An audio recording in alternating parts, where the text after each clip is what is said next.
উদ্যোক্তা এদেশের মানুষ হতে চায় না।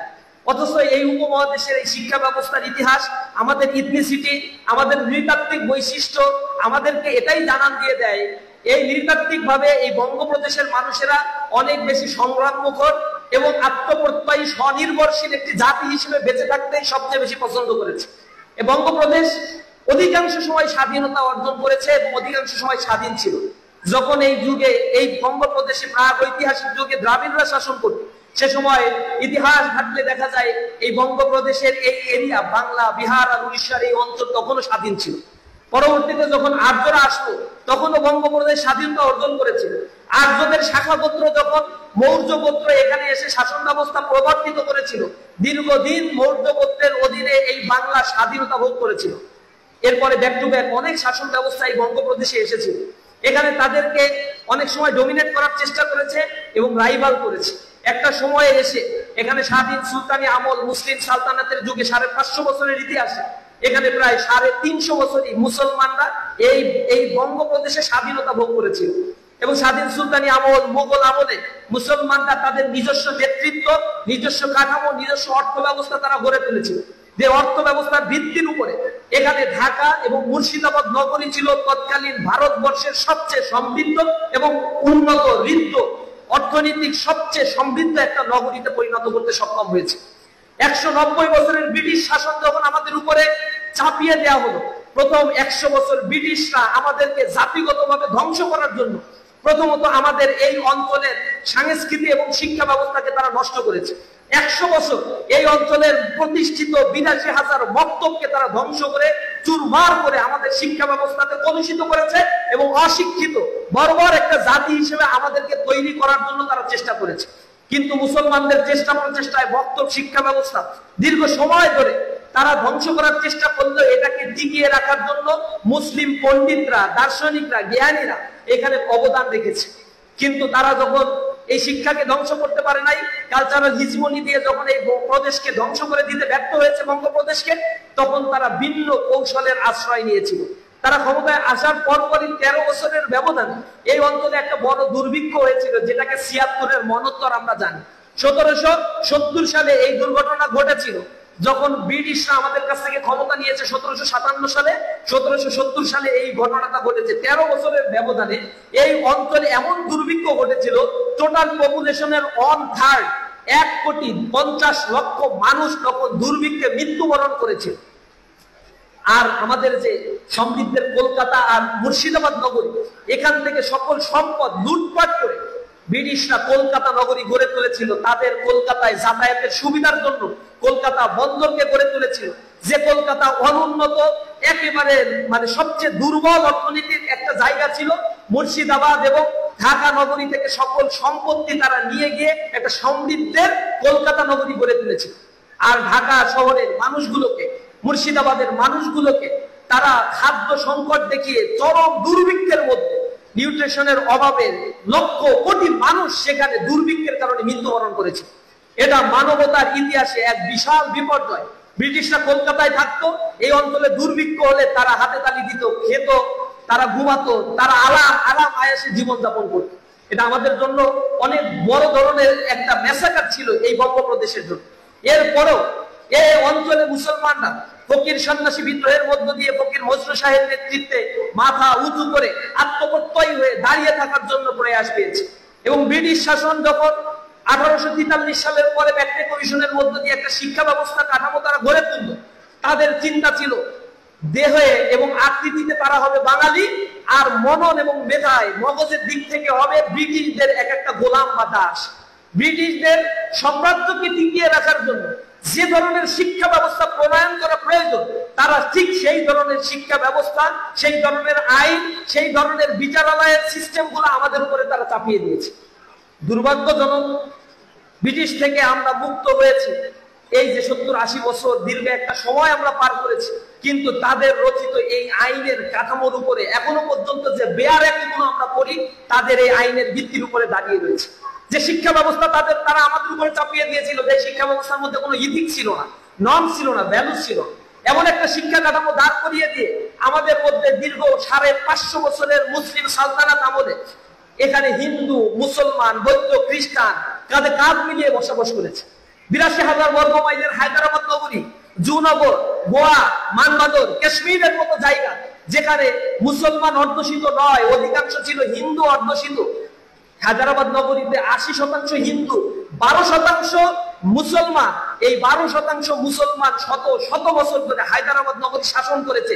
হিন্দুরা তাদের অধীনস্থ ছিল, কখনোই কোনো বিদ্রোহ তারা করে নাই, কারণ মুসলমানরা তাদের অধিকার দিয়েছিল। মুসলমানরা সাম্প্রদায়িক সম্প্রীতি সেখানে বজায় রাখতে সক্ষম হয়েছে। কিন্তু ১০০ বছর পরে এখান থেকে মুসলমানদেরকে উৎখাত করার জন্য এই ব্রিটিশ বেনিয়ারা তাদের ক্ষমতাকে পাকাপোক্ত করার জন্য এখানে যে কনস্পাইরেসি থিওরি তারা দাঁড় করিয়েছিল, সেখানে জাতিগত একটা বিভাজন, হিন্দুদেরকে ইম্পাওয়ার করা এবং মুসলমানদেরকে সাপ্রেস করার মধ্য দিয়ে চিরস্থায়ী বন্দোবস্ত, লর্ড কর্নওয়ালিসের সময় সূর্যাস্ত আইন ব্যবস্থা প্রণয়ন করে মুসলমানদের জমিদারি সব হিন্দুদেরকে দিয়ে হিন্দুদের ইম্পাওয়ার করে মুসলমানদের উপরে এখানে জাতিগত নিধন চালানো হয়েছে। আবার মুসলমানরা টিকে থাকার জন্য হিন্দুদের উপরে পাল্টা আক্রমণ করে এখানে অসংখ্য সাম্প্রদায়িক দাঙ্গার মধ্য দিয়ে হাজার হাজার মানুষকে তারা মেরে ফেলেছিল এবং একটা বিভাজনের রেখা তারা টেনে দিয়েছে, যে রেখা থেকে বঙ্গপ্রদেশ এখনো মুক্ত হয় না। স্বাধীনতার পরে একশো টাকার ব্যবসা দিয়ে এই মুক্তিযুদ্ধকে দাঁড় করিয়ে এ দেশের মানুষের মধ্যে একটা ডিভাইডেশন তৈরি করে শাসন ব্যবস্থাকে পাকাপোক্ত করার জন্য বিগত ফ্যাসিবাদের সময় আওয়ামী ফ্যাসিবাদ এই টার্ম কার্ডটা তারা ব্যবহার করছে। তারা দিল্লির সেবাদাসী হিসেবে কাজ করছে।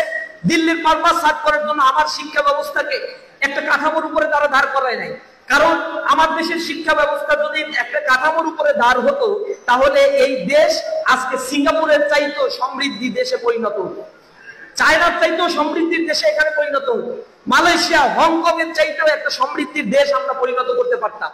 Can you imagine? আমার এই কথা কোনো আরবিট্রারি কোনো কথা নয়, অ্যাবস্ট্রাক্ট কোনো কথাবার্তা এখানে বলতে দাঁড়াই নাই, কারণ আমি যাদের সামনে কথা বলছি I know that they are the gen Z and they are the most conscious, most meritorious student in this society, so you can judgement about my statement. আমি যে কথাটা বলছি, আমাদের দেশ যখন স্বাধীনতা অর্জন করেছিল ঠিক তৎকালীন সময়ে আমার পার্শ্ববর্তী চায়নার ইকোনমির দিকে যদি আমি তাকাই তাহলে আমার দেশের অর্থনীতি আর চায়নার অর্থনীতির মধ্যে কোনো তফাৎ করার মতো অবস্থা ছিল। কিছু কিছু ক্ষেত্রে চায়নায় আরো বেশি দুর্ভিক্ষ এবং জাতিগত একটা বিভাজন চলছিল যখন বাংলাদেশ স্বাধীনতা অর্জন করেছে। কিন্তু চায়না যখন 1978 সাল থেকে তারা তাদের অর্থনীতিকে পুনর্গঠন করার কাজ শুরু করেছে, দুর্নীতির বিরুদ্ধে তারা দাঁড়িয়েছে এবং তারা দেশকে ভালোবাসার জন্য একটা কারিগরি শিক্ষা ব্যবস্থার উপরে দণ্ডায়মান করে একটা শিক্ষা কাঠামো তারা গড়ে তুলেছে, কটেজ ইন্ডাস্ট্রি তৈরি করেছে, জনগণকে ইম্পাওয়ার করার চেষ্টা করেছে। তখন চায়না পৃথিবীতে আজকে 40 বছরের ব্যবধানে পৃথিবীর সুপার পাওয়ারে পরিণত হয়েছে। চায়নার ইকোনমি এখন আমেরিকাকে টপকে গিয়েছে, পৃথিবীর সবচেয়ে টপ মোস্ট ইকোনমি তারা ডেভেলপ করেছে। তারা একটা শহর গড়ে তুলেছে, গুয়াংপো, হোয়াংহু, মেকাও, এই রিভারের পাশে তারা একটা গ্রেটার বে এরিয়া তৈরি করেছে, যার ইকোনমিক ভ্যালু $2.2 ট্রিলিয়ন, যা আগামী 4 বছর পরে হবে $4.8 ট্রিলিয়ন। Can you imagine? একটা বিশাল অর্থনীতি, যা ঢাকা শহরের মতো একটা এরিয়া, কিন্তু তার অর্থনীতি হচ্ছে পৃথিবীর এরকম অসংখ্য দেশ যোগ করলেও এই অর্থনীতির সমান হবে না। এত সমৃদ্ধির অর্থনীতি কিভাবে 40 বছরের ব্যবধানে চায়না তৈরি করলো? আমার সাথে সমসাময়িক সময় মালয়েশিয়া স্বাধীনতা অর্জন করে, কেন মালয়েশিয়ার মাথাপিছু আয় আজকে $30,000 মার্কিন ডলারের উপরে, আর বাংলাদেশ কেন এখনো $2,882 মার্কিন ডলার, তাও তার মধ্যে সুঅন্তরের ফাঁকি আছে। আপনি আমি এখানে যারা বসে আছি সবাই তো $2,882 মার্কিন ডলার ভোগ করতে পারি না, কারণ এদেশের 5% মানুষের কাছে 80% সম্পদ জিম্মি হয়ে আছে। আপনার ইনকাম আছে 10,000 টাকা, আর একজনের ইনকাম 2 লাখ টাকা, দুইজনেরটা যোগ করে 2,10,000 হয়, 2 দিয়ে ভাগ দিয়ে দেয় হচ্ছে 1,05,000 টাকা করে মাথা পিছু আয়। অথচ আপনি রিক্সাও চড়তে পারেন না, আর একজন আলিশান এসি রুমে থাকছে। Can you imagine? এটা হচ্ছে আমার দেশের অর্থনীতি বলে মাথা পিছু আয়। এত এত অর্থনীতি এরকম হয়ে গেছে, উন্নয়নের মহাসড়কে উঠে গেছে, অথচ 40 লাখ মাস্টার্স পাস করা বেকার আমাদের দেশে ঘোরাফেরা করে সার্টিফিকেট দিয়ে, যাদেরকে চাকরি দিতে পারে। এত দুর্বল কাঠামোর মধ্যে আমরা কেন দাঁড়ালাম? দীর্ঘ সময় ধরে ফ্যাসিবাদ আমাদেরকে শাসন করে, যখন আমাদের দেশের যুবকের পরিমাণ সবচেয়ে বেশি, এদেশের পৃথিবীতে যখনই এরকম সিচুয়েশন সবাই পেয়েছে, যাকে ডিভিডেন্ড বলে, এই ডিভিডেন্ড পৃথিবীর যারাই পেয়েছে তারাই পৃথিবীতে সুপার পাওয়ার হয়েছে। একটা দেশ এরকম ডেমোগ্রাফিক ডিভিডেন্ড 15 বছর ভোগ করতে পারে, তারপরে আবার 100 বছর পরে তাদের কাছে এই সুযোগটা আসে। বাংলাদেশে এই সুযোগ শুরু হয়েছে 2006 সাল থেকে, আর তখনই আমাদের দেশকে নিয়ে এই হিডেন পলিটিক্স শুরু হয়েছে ডিপ স্টেট কাজ করে এদের সাথে সমৃদ্ধ না হতে পারে এমন একটা গোষ্ঠীর হাতে ক্ষমতা তুলে দিয়েছে, যারা এই দেশকে এগিয়ে নিয়ে যাওয়ার পরিবর্তে পদ্মা ব্রিজ তৈরি করছে, টানেল তৈরি করছে, এক্সপ্রেসওয়ে তৈরি করছে, যার ইকোনমি ভ্যালু জিরো লেভেলে। অথচ তারা আমাদের দেশের যুব শ্রেণীকে কর্মক্ষম করে নাই। বিদেশে যুব শ্রেণীকে ট্রেন আপ দিয়ে বিদেশে পাঠানোর জন্য এই ব্যবস্থাকে স্মুথ করে গড়ে তোলে নাই। ডাক্তার, ইঞ্জিনিয়ার যেভাবে কাঠামোগতভাবে তৈরি করার দরকার ছিল, সেই জায়গা থেকে বের হয়ে জেলায় জেলায় ইউনিভার্সিটি তৈরি করছে, যার কোনো মান নাই। এখানে গবেষণায় কোনো বরাদ্দ নাই। বুয়েট থেকে পাশ করলে 60% বুয়েটের গ্রাজুয়েট তারা বিদেশে চলে যায়। দেশে থাকলে তাদের কোনো গবেষণা খাতে বরাদ্দ দেওয়া হয় না। এগুলো হচ্ছে আমাদের দেশের সবচেয়ে বড় দৈন্যতা। আর এই দৈন্যতা সৃষ্টির পেছনে রাজনৈতিক ইন্টেনশন, পলিটিক্যাল ব্যাড ইন্টেনশন সবচেয়ে বেশি দায়ী। এই করাপ্টেড পলিটিক্সের বিরুদ্ধে হিসাবে ছাত্র শিবির কথা বলেছে। এই corrupted state system, economic system, education সিস্টেমকে আমরা ডিস্ট্রয় করে দিতে চাই।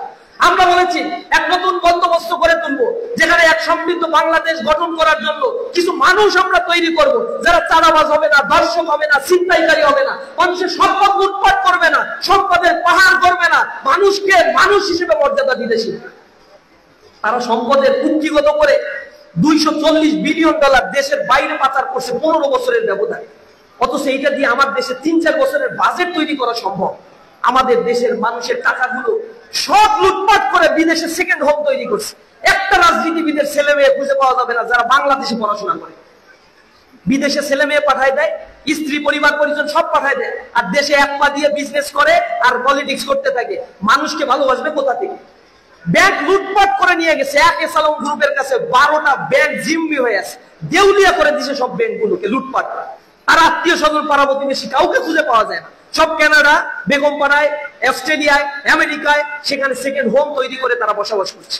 আমাদের জনগণ সচেতন না হওয়ার কারণে মেধাবী ছাত্ররা তাদের এই অ্যানালাইজিং ক্যাপাসিটিকে ব্যবহার না করে ফেসবুক, ইনস্টাগ্রাম, টিকটকের মধ্যে যখন তাদেরকে ডুবিয়ে রেখেছে, তখন তাদেরকে মানে আরেকটা সম্প্রদায় এভাবে তাদের মাথার উপরে ছুরি ঘুরিয়ে তারা সম্পদের পাহাড় করে আলিশান জীবনযাপন তারা করছে।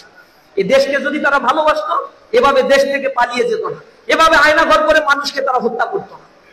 প্রিয় ভাইরা, আজকে মেধাবীদের সামনে এই কথাগুলো বলার কারণ হচ্ছে break your ice, break your analysing capacity. You are the next generation. তোমার কাছে এই সোসাইটির অনেক অ্যাসপাইরেশন রয়েছে। অ্যাসপাইরেশনটা হচ্ছে আজকে তুমি এখানে বসে আছো, 10 বছর পরে you should be the leading capacity, you should be the leader of this society. So এই 10 বছর পরে তুমি হয়তো ডিসি হবা, এসপি হবা, ম্যাজিস্ট্রেট হবা, ডিওনো হবা, এসডিওনো হবা, তুমি জুডিশিয়ারিতে চাকরি করবা, অ্যাডমিনিস্ট্রেশনে চাকরি করবা, তুমি সায়েন্টিস্ট হবা, ইউনিভার্সিটির টিচার হবা, তুমি গবেষণাগারে গিয়ে গবেষণা করবা, অথবা তুমি নব্য কিছু আবিষ্কারের জন্য নিজেকে মেলে ধরার জন্য প্রয়াস পাবা। এই 10টা বছর পরে তুমি নিজেকে কোথায় নিয়ে যেতে চাও তার লক্ষ্য স্থির করবা।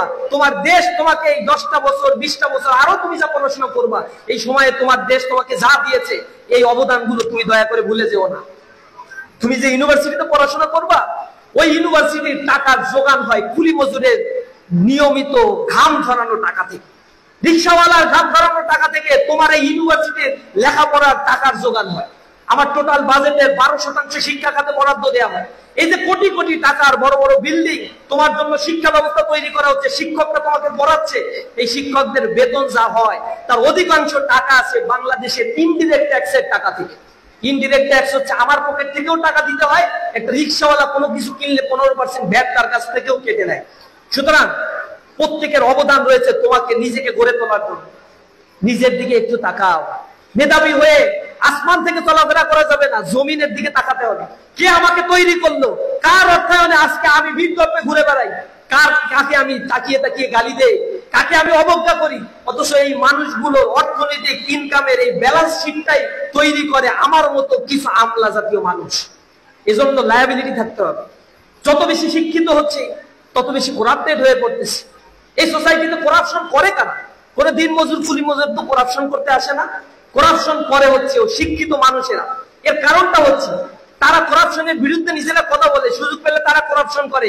এর মূল কারণটা হচ্ছে এডুকেশন সিস্টেম তাকে ইথিক্যাল মানুষ হিসেবে গড়ে তুলতে পারে না।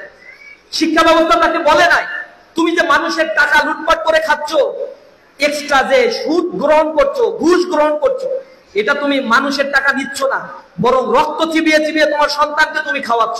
এই রক্তের বিনিময়ে তোমার সন্তান হয়তো একদিন কিডনি নষ্ট হবে, অথবা আলসার গ্যাস্ট্রিকের আক্রান্ত হয়ে মৃত্যুবরণ করবে, হার্ট স্ট্রোক করে মারা যাবে। সুতরাং হালাল রুজি উপার্জন করো। তুমি যত বড় দাড়ি রাখো না কেন, টুপি পরো না কেন, হালাল রিজিক যদি তুমি উপার্জন করতে না পারো, তোমার দাড়ি টুপি তোমার কোন আমল আল্লাহর কাছে বিন্দু মাত্র কবুল হবে না। সুতরাং মেধাবীদের মাথার ভিতরে রাখতে হবে ইনকামটা যেন হয় হালাল। দেশকে গড়ে তোলার জন্য অনেস্টি, ইন্টিগ্রিটি, সিনসিয়ারিটি এবং liability is so much important. এটাকে আমরা আপহোল্ড করার জন্য চেষ্টা করব, পারবো না ইনশাআল্লাহ? দ্বিতীয় বিষয় হচ্ছে, আজকে এই প্রোগ্রামে নিয়ে এসে তোমাদেরকে এত বেশি কথা বলছি, অনেকে আবার মনে করতেছো ছাত্র শিবিরের কাজই হচ্ছে এরকম বকবক করা, ধরে নিয়ে এসে নিজেদের কথাগুলো শোনায় শোনায় ছেড়ে দেয়। শুধু আমরা আমাদের কথাগুলো বলি না, আবার তোমাদের এখানে নিয়ে এসে আজকেই যে শিবিরে তোমাদের জয়েন করাই দিব এরকম মনে করার কোনো কারণ নাই। ইসলামী ছাত্র শিবিরে এরকম কোনো ফাংশন নাই, জোর করে ছাত্র শিবিরও করা যায় না। আমরা তোমাদেরকে এখানে নিয়ে এসে তোমাদের হিউম্যান সাইকোলজিকে বোঝানোর চেষ্টা করি। কেন এই পৃথিবীতে তুমি আসছো, কেনই বা চলে যাবা, এই জিনিসটা তোমাদের মাথার ভিতরে একটু ঢোকানোর চেষ্টা করি। এটা রাসূল করিম সাল্লাল্লাহু আলাইহি ওয়াসাল্লাম করতেন। আমরা তোমাদেরকে তোমাদের ক্যারিয়ারের ভবিষ্যতের ব্যাপারগুলোকে সতর্ক করার চেষ্টা করি। প্রিয় বন্ধুরা, আজকে যারা এখানে এ প্লাস পেয়ে নিজেকে অনেক উচ্ছ্বাসিত, উদ্বেলিত এবং আউটস্ট্যান্ডিং মেধাবী মনে করে এখানে যারা এসেছো, হয়তো কিছুটা ক্ষেত্রে আমার কথা শোনার পরে তোমরা হয়তো মন খারাপ করতে পারো, কিন্তু আমাকে বলতেই হবে যে এই জিনিসটাতে তোমরা প্রতিবন্ধকতার শিকার হবে, সেটা আমাকে বলতেই হবে। তা না হলে একটা সময় তুমি নিজের জীবনের গতিপথকে হারিয়ে ফেলবা, নিজেকে তোমরা চিনতে পারবা। SSC তে A+ পাওয়া is not the ultimate success. This is the beginning stage of your life. So be prepared yourself for the future. এই ফিউচারটা কিভাবে আমি নিজেকে প্রিপেয়ার করব, এই জায়গাটা তোমাকে বুঝিয়ে দেওয়ার জন্য ছাত্র শিবির ডেকেছি। প্রিয় বন্ধুরা, তুমি যদি একটু স্মরণ করতে পারো, তুমি যখন ক্লাস 1 এ ভর্তি হয়েছিলা, তখন তোমার সাথে 26 লক্ষ ছাত্র একসাথে তোমরা জার্নি শুরু করেছিলা।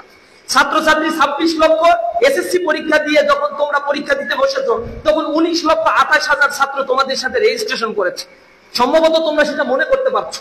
এই 19 লক্ষ যখন আবার রেজিস্ট্রেশনের পরে পরীক্ষার হলে বসেছে, তখন মাত্র 19,01,000-1,500 ছাত্র তোমাদের সাথে পরীক্ষার হলে বসেছে। বাকি 27,000 ছাত্র তোমাদের সাথে পরীক্ষায় বসতে পারে নাই, কারণ তাদের মধ্যে কেউ হয়তো মারা গিয়েছে, তাদের মধ্যে কেউ হয়তো অসুস্থ ছিল, তাদের মধ্যে কেউ হয়তো অর্থনৈতিক অভাবে সংসারের হাল ধরতে গিয়ে তারা আর পরীক্ষায় বসতে পারে না। আল্লাহ তোমাকে সেখান থেকে কবুল করেছে।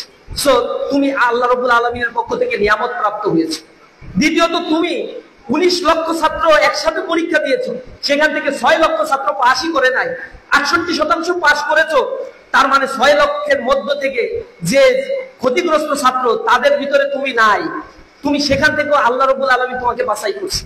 আবার যে 13 লক্ষ ছাত্র পাস করেছে, তাদের মধ্য থেকে 1,39,034 জন যে প্লাস পেয়েছো। সুতরাং তোমাকে আল্লাহ রাব্বুল আলামিন অনেকের মধ্য থেকে বাছাই করে এই পর্যায়ে পর্যন্ত নিয়ে আসছে। কিন্তু এখন সামনে কি ধরনের প্রতিবন্ধকতা তোমার জন্য অপেক্ষা করছে, তুমি কি চিন্তা করতে পারো? তুমি যদি দেখো, ইন্টারনেট ঘাটো, বিগত 20 বছরের ডাটা অ্যানালাইসিস করে দেখো, এসএসসি তে যারা A+ পায়, 2 বছর পরে গিয়ে তারা যখন এইচএসসি তে পরীক্ষা দেয়, 60% A+ পায়, 40% A+ পায় না। অর্থাৎ গত বছর এইচএসসি পরীক্ষায় 92,000 A+ পেয়েছিল, কিন্তু এই এইচএসসি পরীক্ষার্থী 2 বছর আগে যখন এসএসসি পরীক্ষা দিয়েছিল, তাদের A+ এর পরিমাণ ছিল 1,68,000 বা 70,000। তার মানে এইচএসসি পরীক্ষা যখন দিতে যাচ্ছে, সেখান থেকে প্রায় 60% আর A+ মানে 40% আর A+ই পাচ্ছেন। এখন এখানে আবার ক্যালকুলেশন আছে, যারা এসএসসি তে A+ পায়, তাদের মানে এইচএসসি তে যারা A+ পায়, তাদের সবাই আবার এসএসসি তে A+ পায় না। এর একটা বড় অংশ রয়েছে যারা এসএসসি তে A+ পায় না, জিপিএ 4 পাওয়া, তারা এইচএসসি তে গিয়ে আবার A+ পায়, কারণ তারা এই কষ্টটা বহু গুণে করতে পারে এবং তারা যে এসএসসি তে A+ পায়নি, এই বেদনা তাদেরকে তাড়িয়ে বেড়ায়, বিনিময়ে তারা পরিশ্রমটা মিশিয়ে এবং A+ পায়। সুতরাং এসএসসি তে যারা A+ পায়, তাদের একটা বড় অংশ 2 বছর পরে গিয়ে তোমরা আর A+ পাবা না। এখন এইটা তো আসলে কোনো মেজর কোনো ইস্যু আমি মনে করি না। মেজর ইস্যুটা হচ্ছে এরপরে তোমার জন্য ইউনিভার্সিটি অ্যাডমিশন অপেক্ষা করছে। তুমি ইউনিভার্সিটি অ্যাডমিশন দেবা, মেডিকেল অ্যাডমিশন দেবা, ইঞ্জিনিয়ারিং ইউনিভার্সিটিতে অ্যাডমিশন দেবা। মেডিকেলে টু সাম এক্সটেন্ট 4300 সিট আছে। এই 4300 সিটের মধ্যে তোমার সাথে 1,38,000 বা 40,000 ছাত্রছাত্রী ক্যাপাবল স্টুডেন্ট তোমার সাথে পরীক্ষায় অংশগ্রহণ করবে। এর মধ্যে থেকে 4300 স্টুডেন্ট মেডিকেলে পড়তে পারবে, সরকারি মেডিকেল। এরপরে যার বাবার লক্ষ কোটি টাকা আছে, 30 লক্ষ টাকা ব্যয় করতে পারবে, তারা হয়তো বেসরকারি মেডিকেলে ভর্তি হতে পারবে পাস করলে।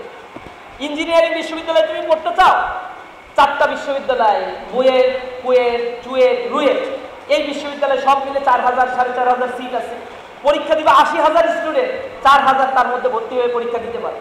এইগুলো বাদ দিলে পাবলিক ইউনিভার্সিটি বাংলাদেশে যেগুলো আছে, এই ইউনিভার্সিটি থেকে টোটালি 53 বা 54,000 সিট আছে।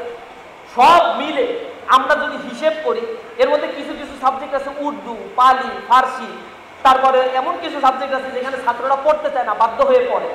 এই সাবজেক্ট যদি বাদও দেও, তারপরে বাংলাদেশে সব ইঞ্জিনিয়ারিং মেডিকেল মিলাই জিলায় মাত্র 50,000 সিট আছে। আর যদি সব যোগ করো তাহলে 62,000 সিট আছে।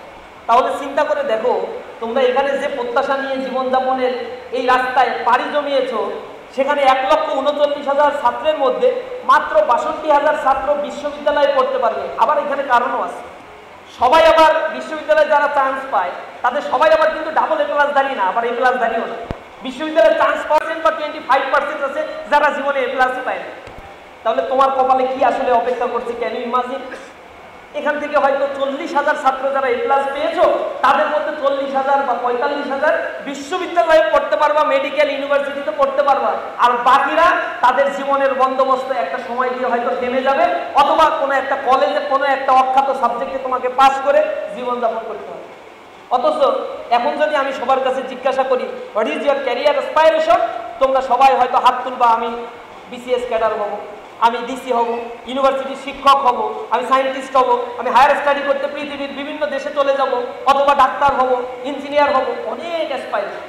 নিঃসন্দেহে এখানে কেউ বলবো না আমি দোকানদার হব, নিঃসন্দেহে এখানে কাউকে জিজ্ঞাসা করলে বলবো না আমি অনেকগুলো ঠেলা গাড়ির একসাথে মালিক হইয়া ঠেলা অ্যাসোসিয়েশনের সভাপতি হইতে চাই। এই অ্যাসপাইরেশন তো কারো থাকে না। কিন্তু দিন শেষে রাশ রিয়ালিটি হচ্ছে, তুমি যদি তোমার গতিপথকে হারিয়ে ফেলো, একটা সময় তুমি নিজেও রিক্সাওয়ালা অ্যাসোসিয়েশনের সভাপতি হইতে বাধ্য হবা। অনেকগুলো রিক্সা একসাথে করে তুমি তোমার জার্নিটা শুরু করতে পারবা। এটাও এক ধরনের এন্টারপ্রেনিয়ারশিপ, উদ্যোক্তা হইল। কিন্তু আল্লাহর হস্তে যারা A+ পেয়ে এখানে আসছো, তোমাদের ওই রাস্তায় না গেলেও হবে। তোমাদের জন্য সোসাইটির কন্ট্রিবিউশনটা অনেক।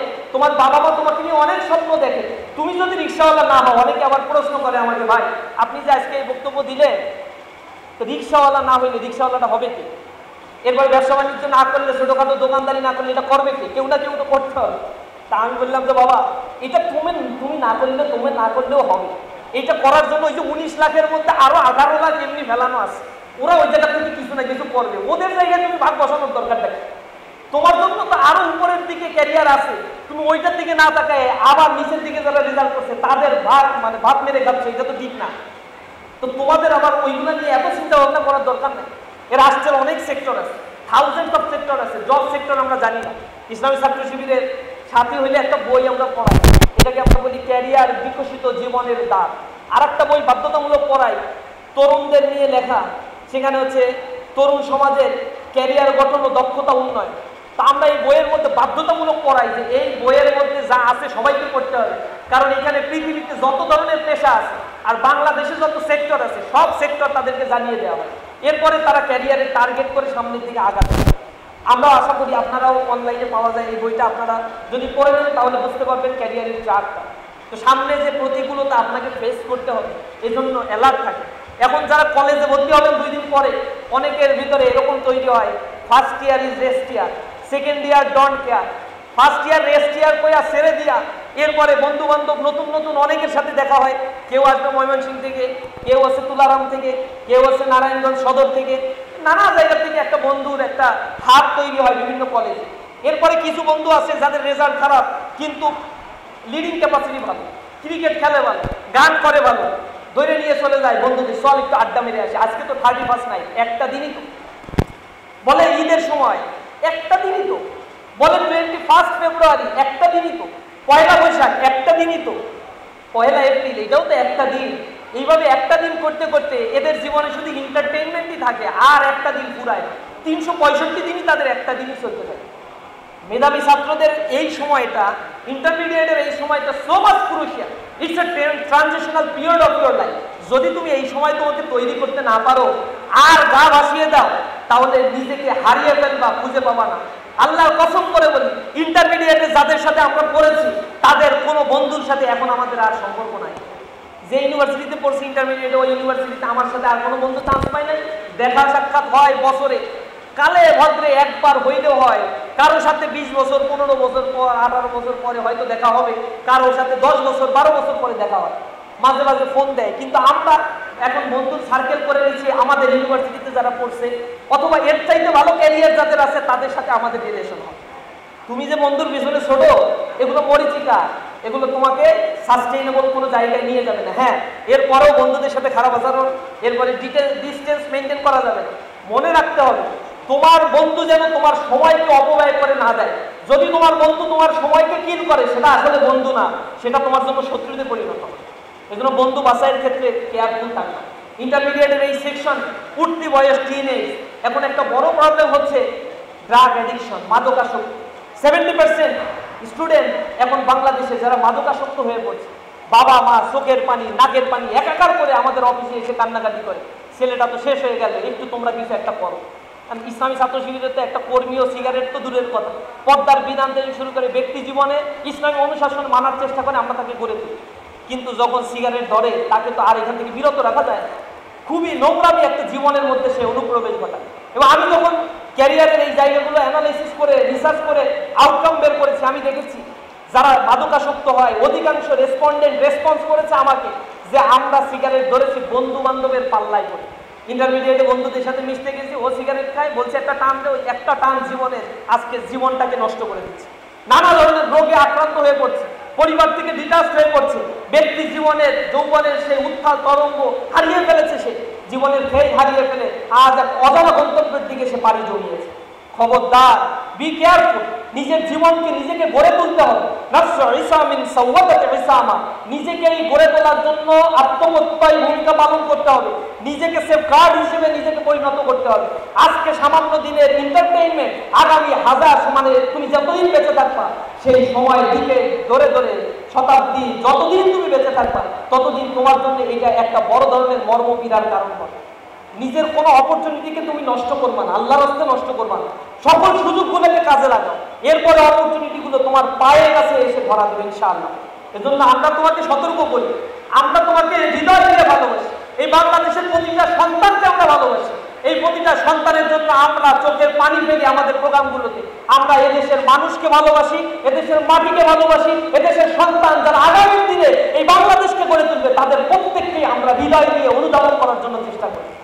তোমরা যদি ভালো কিছু করো সেটা আমার দেশের সফলতা, আমার জাতির সফলতা, ওই উম্মাহের সফলতা। সুতরাং তোমরা নিজেকে গড়ে তোলার জন্য সর্বোচ্চ চেষ্টা করবে, এটা আমাদের আশা। সর্বোপরি আমি বলতে চাই, প্রিয় বন্ধুরা, আজকে যারা এখানে উপস্থিত হয়েছে, সংগঠিত হচ্ছে, তোমাদের ব্যাক টু ব্যাক অনেক বন্ধুরা কিন্তু আজকে সংগঠিত হতে আসতে পারে নাই, যাদের জিপিএ খারাপ। বন্ধু বান্ধবদের কাছে অনুভূতি শুনতে চাইবা, অনেকে কান্নাকাটি করছে। অনেক ছেলে, সেদিন একটা ছেলে ফোন দিল সুইসাইড করতে চায়।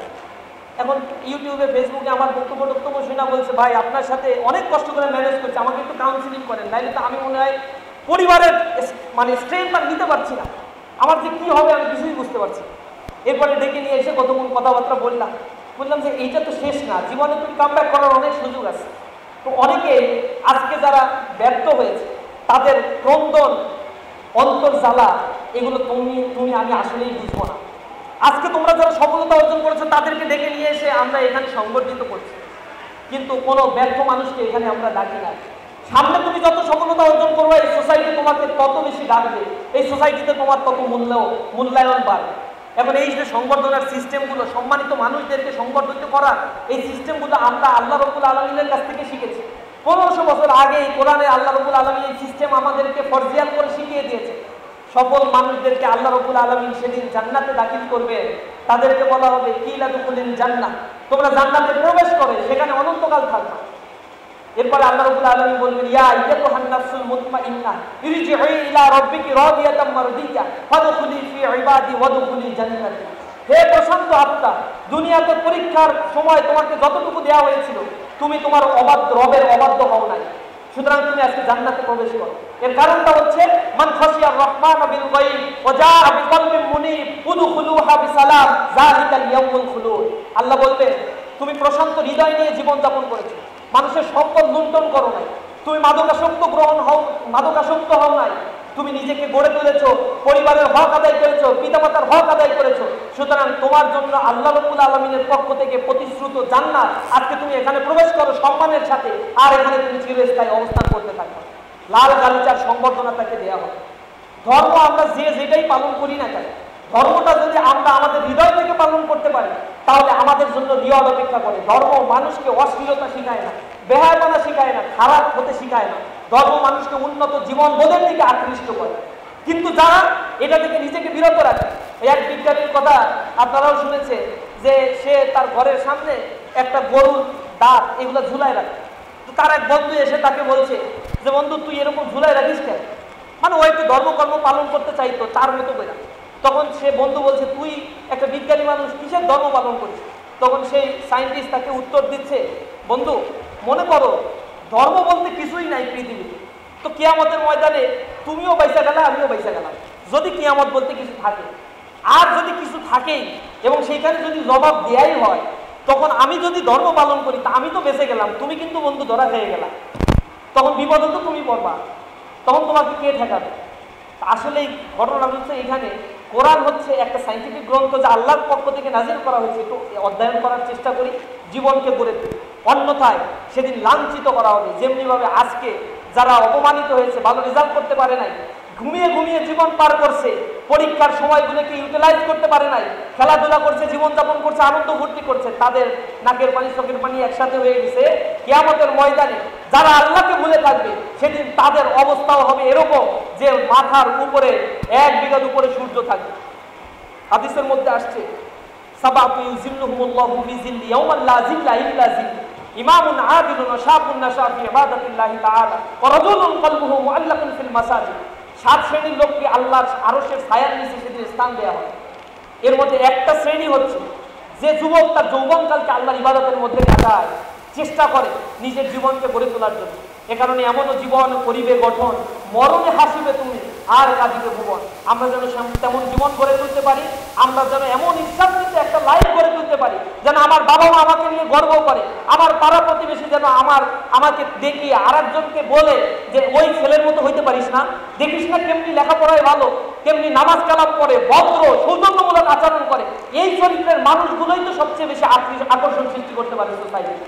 আমরা যেন সেভাবে নিজেকে গড়ে তুলতে পারি, আমরা যেন আমাদের যৌবনকে কাজে লাগাতে পারি, যৌবনকে যেন নষ্ট করে না ফেলি, ফেসবুক নামক ট্রমার মধ্যে নিজেকে ইনজেক্ট করে আমরা এই রোগে যেন আক্রান্ত হয়ে না পড়ি। এটা এক ধরনের ডিজিজ হিসেবে এখন আখ্যায়িত করা হচ্ছে।